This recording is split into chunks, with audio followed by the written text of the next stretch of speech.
of the things I love about this country is the regionality that comes into every part of what we call Japanese cuisine. You can go on a ferry across a channel or from one prefecture to another, and it's completely different. We're on our way to Tohoku now, which is one of the more agricultural areas of Japan, and the cuisine there is the cuisine of the people. This time, I'll be catching up with the family who caught the $1 million fish.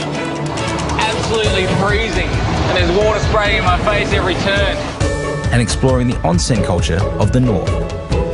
Feels like the most natural thing in the world. There'll be an attempt at a record. Losing the will to live. And a tale of resilience after the Japan tsunami. And over there's still the remnants of the logs where Kono-san built a fire to keep everyone warm.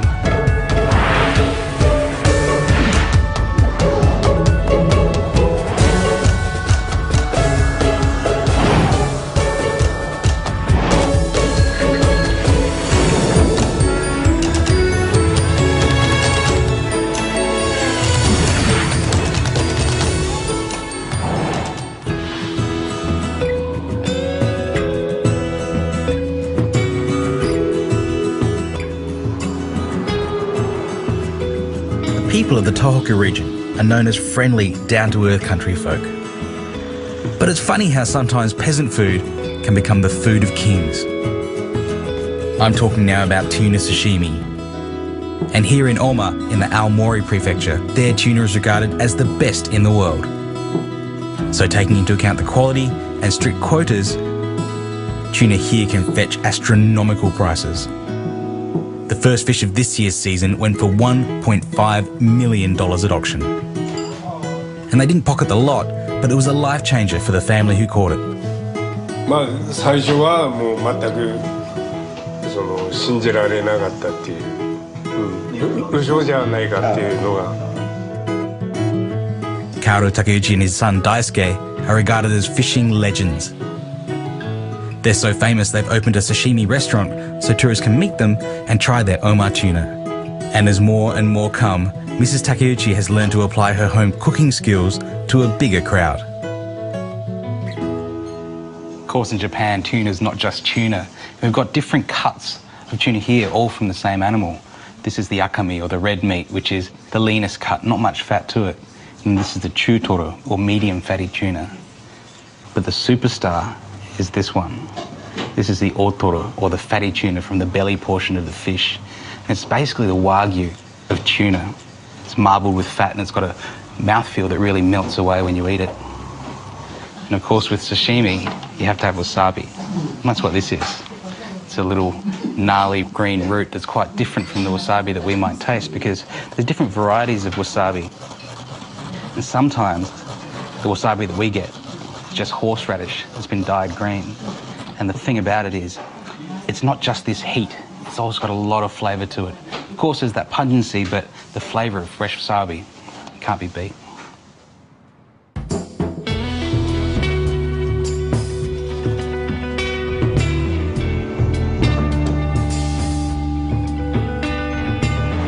On the boat, they caught the most expensive fish in the history of the world. It's absolutely freezing, and there's water spraying in my face every turn.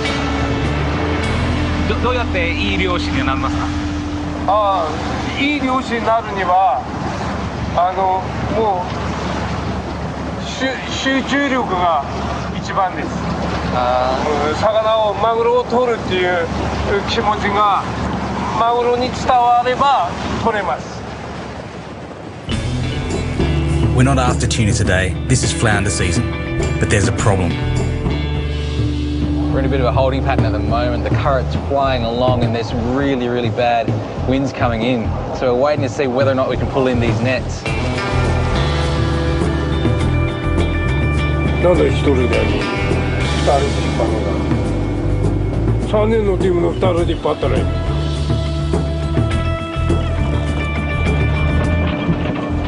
Even though they risk losing their nets, they go for it.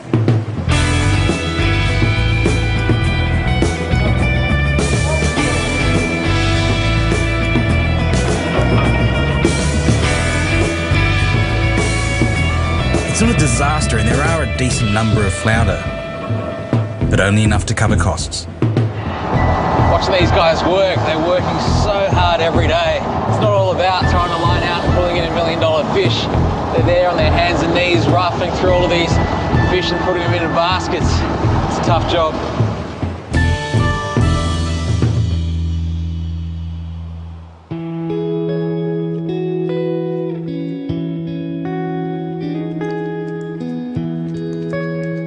Takeuchi-san's given me some of his tuna to cook, and so I'm going to do it in a very Japanese way. Teriyaki tuna jaw. Like most things in Japanese cuisine, teriyaki is very simple. Some soy sauce, 250 mils. 200 mils of mirin. And then sake, another 200 mils of that. About 80 grams of sugar. And you can vary the amount of sugar depending on your taste. And I'll heat that only until the sugar's dissolved. We don't want to bring it to the boil or anything like that because those sugars then will start to caramelize. We want that to happen on the fish. It's dissolved now and that's all there is to it. Take it off the heat. Here's the main event, the tuna jaw. Takeuchi-san's family's been fishing for tuna for generations and they never waste a part of it. The jaw in Japanese is called kama. It's this part here of the fish. And the word kama also means sickle or scythe in Japanese. You can see by the shape of it. It's kind of that round sickle shape. Some salt over both sides. And we'll put it onto the grill. You can see how tough this skin is. It's like leather, so it's completely inedible. We'll grill it skin side down so that we can blacken that skin and pull it off later on. And we'll come back to him later. While that's all going there, I'll get started on some of our other accompaniments. This is a negi, Japanese bunching onion, sometimes called a Welsh onion, similar to our leeks. I'm going to cut these into what's called shiraga negi, or white hair onion.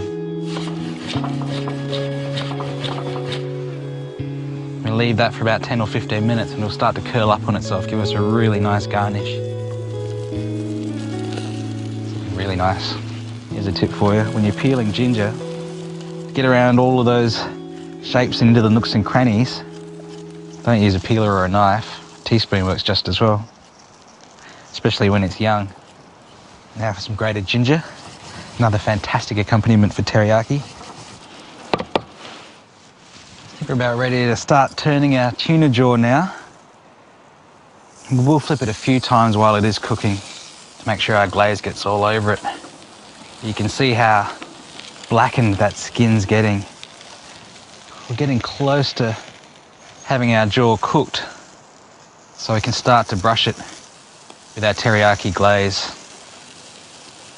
Using this binchotan is wonderful because it burns very hot and very clean. That smoke that you're seeing is not smoke coming off charcoal, it's the smoke of the fat that's dripping down off this tuna. So the flavour you get isn't like a burnt barbecue, it's just smoky tuna. This is where food for me starts to get very exciting. Our tuna jaw is lovely and glazed now, so we can pull it off our grill. It really does smell and look amazing. A few of our garnishes. It's a shiso leaf, also called perilla. Some people say it's like a Japanese mint or a Japanese basil. It does have a smell similar to a peppery mint. Some of our grated ginger as well. Just pop that on top of our shiso leaf. And you can see our shiraga negi. See how much that's curled. Drain the water off that. Give it a good shake. And plonk them on top of our tuna jaw. And there we are, teriyaki tuna jaw.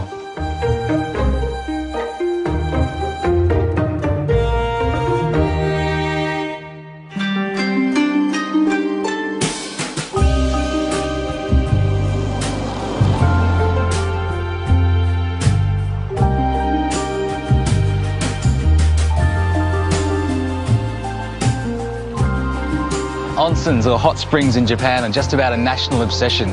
Where we might get away to a winery or something like that for a weekend, the Japanese will travel to every part of this country for the best mineral waters.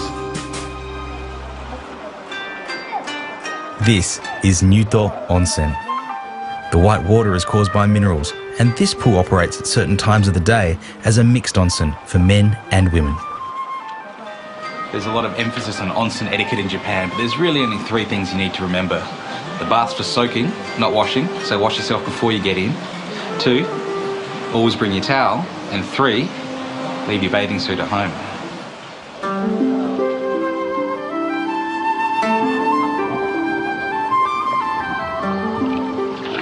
When I first came to Japan, the thought of getting naked with a bunch of strangers and taking a bath was a bit weird, but after a while, when you've got that towel on your head and the hot water's soaking all your bones and aches away, it feels like the most natural thing in the world. Onsen culture is much more than simply soaking in hot springs. Food plays a big part in the experience. Many onsens serve kaiseki or formal cuisine, but here in the north, they do things a little differently.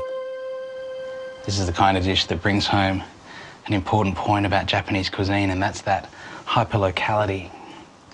You know, you can go to the next town or the next prefecture and the cuisine's completely different.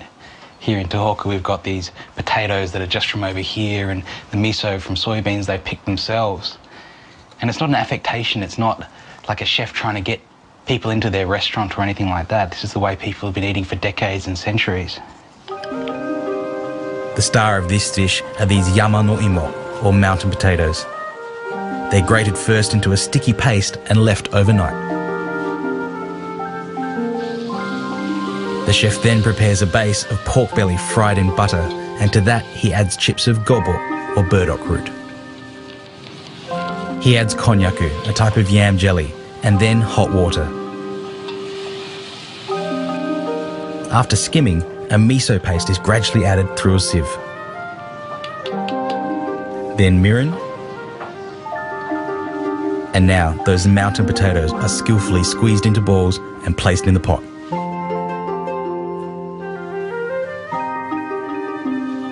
Finally, shimeji mushrooms and Japanese leeks are added and allowed to simmer for 5 minutes. The nabe is garnished with Japanese parsley and served piping hot.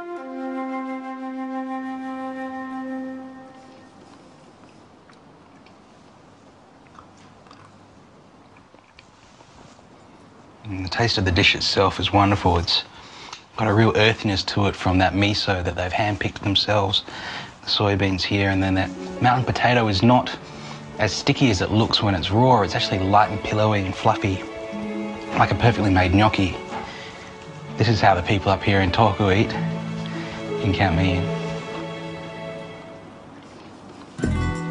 The fact is, Japan's gastronomic diversity is driven by several factors. What's grown locally, historical influences, and sometimes it's all about the marketing.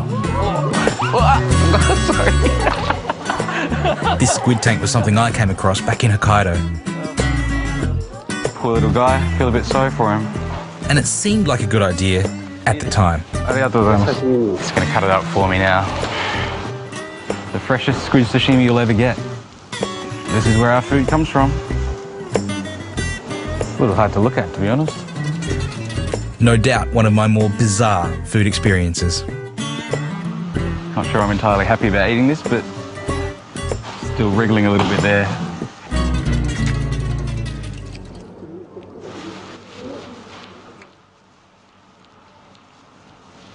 It's fresh, it's pretty good. But this next one is for the more competitive among us.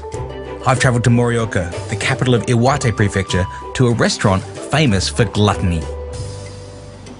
In Japan, you're never far from a unique noodle experience, and this is something I've never tried before. Part lunch, part deathmatch. I've got a bunch of condiments and toppings here, and Yamaguchi-san here is the toughest waitress in the place, and she's got quite a few bowls of noodles for me. Let's get started. This is wanko soba, and the idea is to eat as many bowls of soba noodles as possible.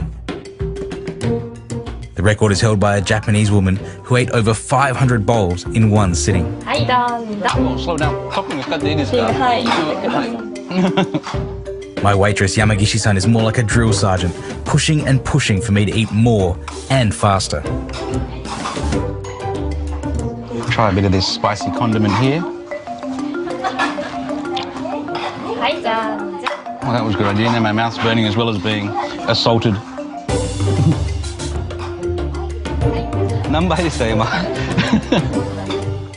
Something tells me that Yamagishi-san is in equal parts encouraging me and mocking me at this point.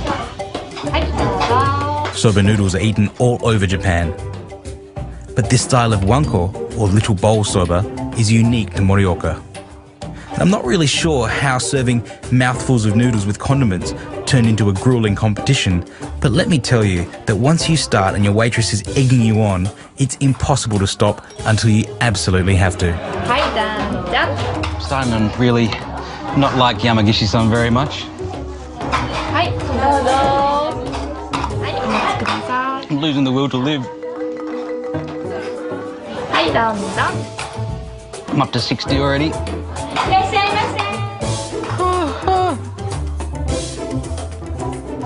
No, you're just laughing at me. Well, you're not getting a tip.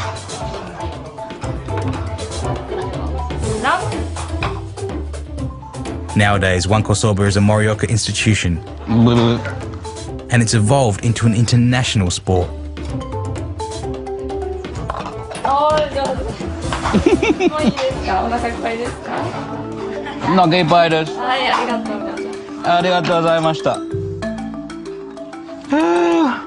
This could be my proudest achievement. Well, that was delicious. I am now officially Australian champion of wanko soba. My plaque, my accomplishment of 112 bowls. I'll hang this from something with pride. Certificate of what I've achieved as well. But of course, the real proof is right here.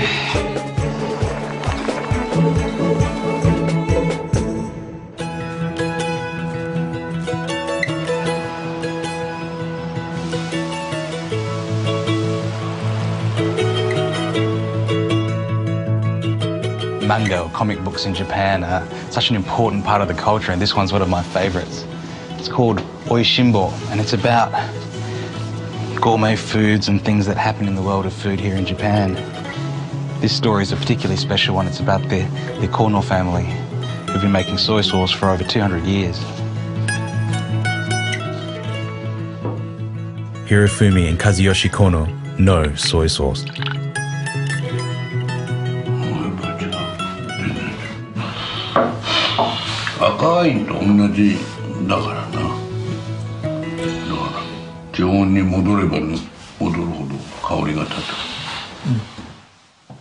In fact, their sauce was judged Japan's best in 2010.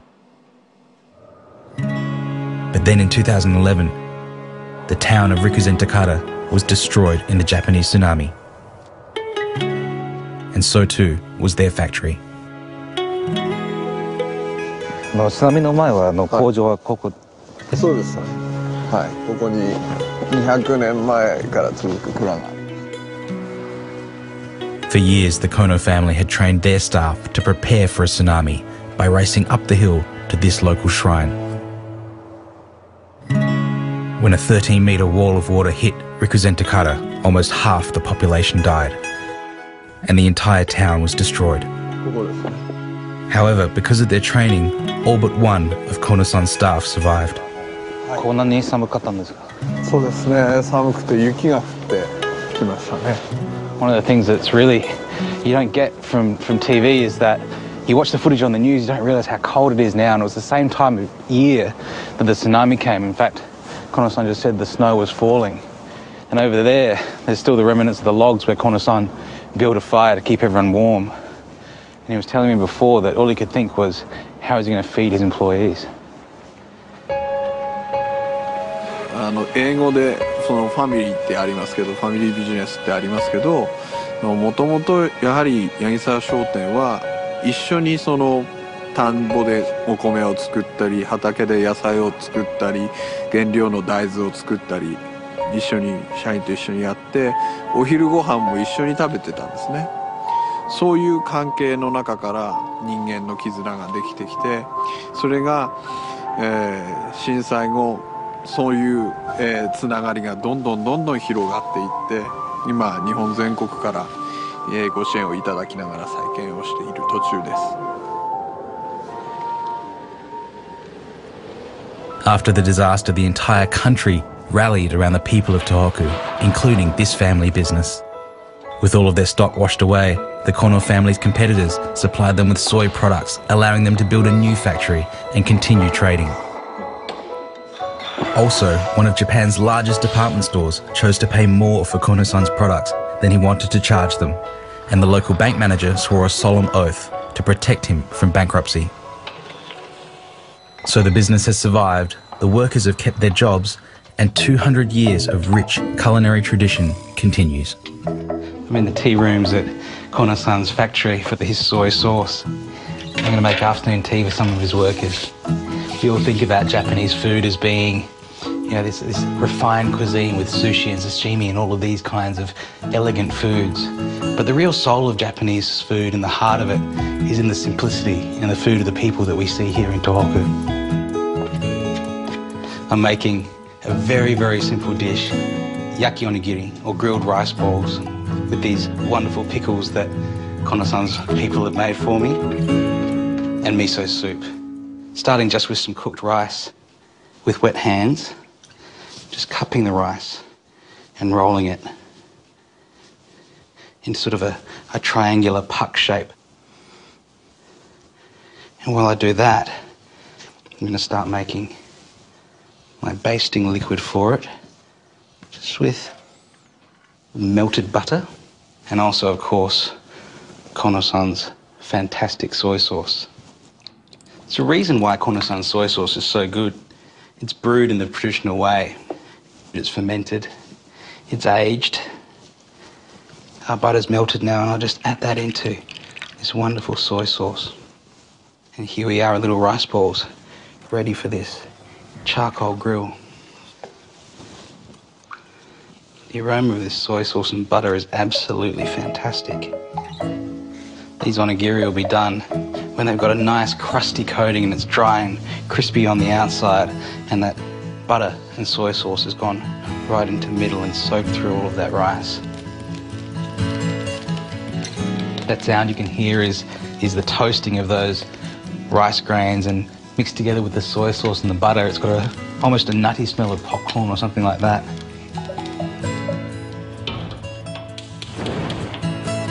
Miso soup is also a part of today's lunch. And to make a good miso soup, you must start with hot dashi stock.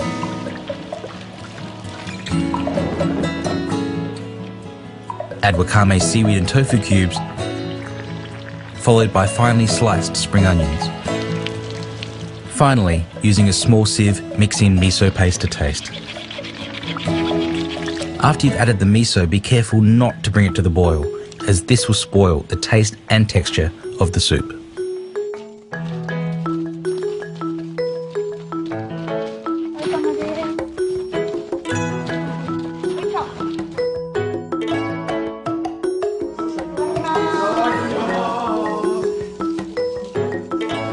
You really can't get anything more authentically Japanese than this meal.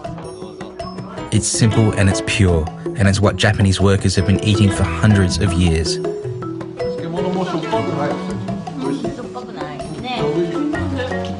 To be able to make my version for these people is truly a privilege.